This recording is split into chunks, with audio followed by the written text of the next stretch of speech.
반갑습니다. 웨스트민스터 서유리문답 52주 마스터 42번째 시간입니다. 오늘부터 이제 52주 마지막까지는 우리는 어떻게 은혜를 받습니까? 우리는 그렇다면 하나님의 그 구원의 은혜, 하나님께서 구원받은 자들에게 어떻게 계속해서 지속적으로 은혜를 베푸시는가? 그래서 어떻게 실제로 하나님의 은혜를 받고 누릴 수 있는가에 대한 질문입니다. 42문 질문이 이렇습니다. 그리스도께서 구원의 유익을 위해 우리에게 주신 방법은 무엇입니까?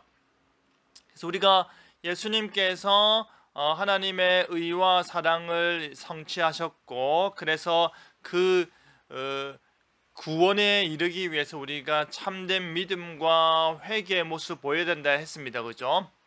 그래야만이 하나님의 진노를 우리가 피할 수 있다. 그리고 구원받은 자가 계속해서 그 구원의 유익을 누리기 위해서 누릴 수 있도록 그리스도께서 우리에게 주신 방법이 있습니다. 방법. 어떻게 해야 구원의 유익이 우리에게 주어진다. 우리 흔히 말해서 은혜의 방편이라고 하는데요. 답을 함께 읽어볼까요? 하나님의 말씀과 성례와 기도입니다. 구원의 유익, 구원이 주는 우리에게 유익, 좋은 것들, 우리에게 정말로 필요한 것들을 있는데 그것들이 우리에게 주어질 수 있도록 그리스도께서 마련하신 방법이 무엇이냐라고 할 때 말씀과 성례와 기도다라는 것입니다. 구체적인 의미 한번 살펴보겠습니다. 먼저 은혜의 방편이란 무엇일까라고 할 때 하나님께서 우리에게 은혜를 베푸신 통로다. 통로. 은혜의 방편, 어떤 방편으로 하려고 라고 이야기하듯이 무슨 방법이 있니? 라고 말하듯이 은혜가 우리에게 주어지는 방법, 은혜가 우리에게 주어지는 통로, 은혜가 우리에게 도달하는 그런 길을 이야기하는 것이죠. 그래서 실제 우리가 하나님으로부터 우리에게 주어진 은혜는 오직 말씀과 성례와 기도, 이것이 우리에게 주어지는 은혜의 통로다. 말씀과 성례와 기도 외에 다른 형식으로 우리에게 은혜가 약속되어지고 은혜가 우리에게 주어지는 것은 없다. 두 번째 무엇이냐? 하나님께서 말씀과 성례와 기도를 통해서 은혜를 베푸신다라고 할 때 그러면 누구를 통해서가 중요하겠죠. 오직 그리스도를 통해서 주어진다. 그러니까 그리스도께서 주신 방법인 것입니다. 왜 그리스도입니까? 오직 유일한 중보자는 예수님밖에 없으니까. 예수님 외에는 다른 중보자가 없으니까 오직 그리스도를 통해서 이 모든 은혜가 우리에게 주어진다라는 것이죠. 그래서 말씀을 성취하신 분이 누굽니까? 예수님이시죠.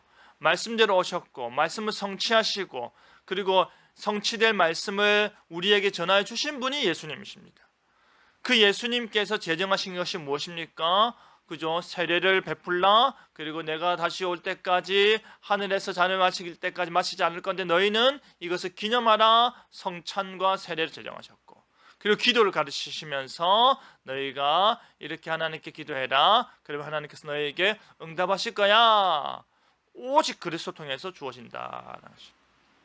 그래서 우리에게 이 말씀이라는 것과 성례라는 것과 기도에서 우리가 앞으로 살펴볼 건데 예배에서 다 주어지는 것이죠. 그죠? 예배에서 다 주어지기 때문에 우리가 무엇이 바로 떠오릅니까? 예배에 실패하면 은혜가 우리에게 주어지지 않는다라는 말입니다. 예배에 실패하면 그럼 예배란 무엇입니까? 하나님의 백성들이 한날 한시에 모여서 하나님 정해진 절차에 따라서 순서에 따라서 하나님을 경배하고 하나님으로부터 은혜를 받는 모든 과정들이지 않습니까? 그렇기 때문에 하나님께서 우리에게 주신 은혜를 받는 방법으로서 말씀과 성례의 기도, 이것이 다 예배에서 이루어진다. 그러니까 오직 그리스도를 통하여서 우리가 은혜를 받게 된다라는 것을 깨달을 수 있다. 근데 이 은혜의 방편에서 차이가 있습니다. 무슨 차이냐? 하일데베르그 요리문답에서 기도는 뭐라고 되어 있습니까? 하일데베르그 요리문답에서 은혜 방편은 말씀과 성례까지입니다. 말씀과 성례. 기도가 안 들어갑니다. 그죠? 요리문답에서는 말씀과 성례. 그래서 그 하일데베르그 요리문답에서는 기도는 감사의 요소. 그러니까 구원받은 자가, 구원의 유익을 받은 자가 그 유익을 받아 누릴 때 어떻게 구원받은 자 구원을 받을 수 있느냐, 그 구원의 은혜를 받을 수 있느냐, 구원의 은혜가 어떻게 우리에게 적용되느냐, 오직 말씀과 성례를 통하여서 구원이 실질적으로 주어진다. 그리고 나서 그 구원받은 자가 감사의 행위로서 기도가 언급됩니다. 그죠? 이 차이가 있지만 실제로 우리가 말씀을 은혜를 받는다라는 것은 우리가 받은 가치가 없지만 하나님으로부터 우리가 선물, 응답을 받는다라는 것이죠. 그래서 우리가 하나님께 무언가를 간구를 했을 때 단순하게 감사의 마음만 표현하는 것이 아니라 하나님 이거 들어주세요, 저거 들어주세요. 주기도의 내용도 그렇지 않습니까? 그러할 때 그 모든 것들이 감사하는 마음의 감사의 원리의 바탕에서 마땅히 하나님께 구할 것으로 이야기하는 것이 하일데베르그 요리문답이라며, 웨스민스터 대소요리문답에서는 우리가 이 땅 가운데 하나님께 기도를 할 때 하나님이 응답하셔. 그 응답을 하신 것 자체가 하나님께서 새롭게 은혜를 베푸시는 것 아니냐라는 것이죠. 그죠? 우리가 하나님 이거 해주세요, 저거 해주세요 라는 것 자체가 하나님께서 모든 작정하심 가운데 구원의 은혜와 더불어서 우리의 필요, 우리의 간구를 들어주시는 것이니까 그것 역시도 하나님께서 우리에게 은혜가 주어지는 통로다라는 그 차이가 있다라는 것이죠. 강조의 차이. 그래서 하일데베르그 요리문답 틀렸어, 웨스민스터 대소요리문답 틀렸어가 아닙니다. 강조의 차이가 있다라는 것이죠. 그럼 찬양은 무엇이냐? 두 하일데베르그 요리문답도 마찬가지고 웨스민스터 대소요리문답 마찬가지고 찬양은 은혜의 방편으로서 이야기하지 않습니다. 경배와 감사 요소입니다. 찬양은 우리가 은혜 받은 자가 그죠? 하나님께 그 감사 드리기 위해서 고백하는 것이죠. 찬양 자체가 뭐 음률이 있는 기도다 뭐 이런 표현도 하지만 실제적으로는 어떻습니까? 찬양이라는 것은 우리가 기도로 되어 있는 시편의 내용을 우리가 그 음악으로 연주를 할 수는 있지만은 그것 자체가 기도다가 아니라 경배의 요소, 감사의 요소가 강하다는. 오늘날 예배 가운데 찬양이 많이 강조되어 있다 보니까 찬양을 통하여서 주요한 이런 연주와 이런 것들 통해서 우리가 감동을 받기도 하는데, 감동을 받는 것이 내 마음과 내 감성적으로 무언가의 어떤 충족함을 느끼는 것이 은혜다라고 생각하면 안 된다라는 것이에요. 은혜라는 것은 무엇입니까? 우리가 말씀을 통해서 깨달아지고 그리고 세례와 성찬을 통해서 이것이 확실함을 표와 인으로 우리가 깨달아 알게 되고, 그리고 기도를 통하여서 하나님께서 그 기도를 응답하심으로 말미암아 우리가 이것은 하나님께서 나에게 베풀으신 은혜구나라는 걸 아는 거죠. 그래서 찬양이라는 것은 무엇입니까? 이것은 하나님께 나에게 베푸신 은혜야 라고 고백하는 것이죠. 그죠? 고백하면서 우리가 하나님께 영광 돌리는 개념이 강하다. 넓은 의미로 볼 때 찬양을 통해서 찬양과 기도가 섞여서 우리가 그런 이야기를 할 수는 있지만, 찬양을 통해서 내 은혜를 많이 받았다라고 말을 할 수는 있지만, 우리가 근본적으로 볼 때 예수님께서 찬양을 통해서 우리의 은혜를 베푸는 것을 제정한 적이 없으시고, 동시에 우리의 신앙의 고백 가운데서 말씀과 성례와 기도 요 외에 찬양이나 다른 요소를 은혜의 방편으로 말하고 있지 않다라는 것이죠. 그 찬양은 말씀에 근거하고 찬양은 기도의 한 형식으로 나타나는 것이지 찬양을 따로 떼어서 은혜의 방편이라고 하지는 않는다라는 것입니다.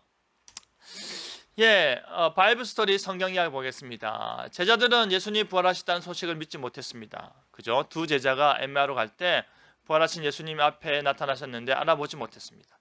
예수님은 성경을 통해 예수님의 고난과 부활을 가르쳐 주셨습니다. 저녁을 먹을 때는 떡을 떼어 감사기도 하시고 제자들에게 나누어 주셨습니다. 그 식사가 무엇이었을까요? 작은 성찬식이었습니다. 그때 제자들의 눈이 밝아져 예수님을 알아보게 되었습니다. 하나님은 말씀과 기도와 성찬을 통해 제자들에게 은혜를 베풀어 예수님을 알아보게 하셨습니다. 예수님께서 그 제자와 말씀으로 가르치시고 그리고 그들과 함께 떡을 떼시고 그 감사기도 하시고 그 내용이 여기 다 들어있는 것을 볼 때에 은혜의 방편으로서의 내용이 다 포함되어 있다는 것이죠. 그래서 우리가 실제적으로 주일 예배 때 말씀이 선포되고 특별히 우리가 성찬식이 있는 그 주일, 세례식이 있는 그 주일은 우리가 갑절의 은혜가 주어지는 거 아닙니까? 그리고 주일에 공적 기도, 우리 공예배 때 드리는 그 기도, 그러니까 말씀과 성례와 기도가 이 예배 가운데 다 이루어지기 때문에 우리가 이 예배에 실패하면 은혜를 받지 못한다. 은혜의 통로가 나에게 닫힌다라는 것을 늘 기억하면 예배에 목숨 걸어야 되는 이유가 거기에 있다라는 것입니다. 나의 고백 다 함께 읽겠습니다. 우리는 하나님의 말씀과 성례와 기도로 구원의 은혜를 받습니다. 우리는 말씀과 성례와 기도로 구원의 은혜, 구원의 유익을 계속해서 받아 누리면서 내가 참으로 구원받았구나 라는 것을 확신케 되고 내가 신앙의 침체에 있을 때도 말씀과 성례와 기도를 통하여서 다시금 재충전을 받게 되는 것입니다. 웨스트민스터 서유리 문답 52주 마스터 오늘 42번째 시간이었습니다. 우리는 어떻게 은혜를 받습니까? 에서 우리가 이 은혜의 방편이 무엇인지 살펴보았습니다. 앞으로도 은혜의 방편을 늘 깊이 생각하시면서 거기에 충실한 삶을 살아가는 여러분 되길 바랍니다. 오늘 여기서 마치겠습니다. 다음 주에 뵙겠습니다. 감사합니다.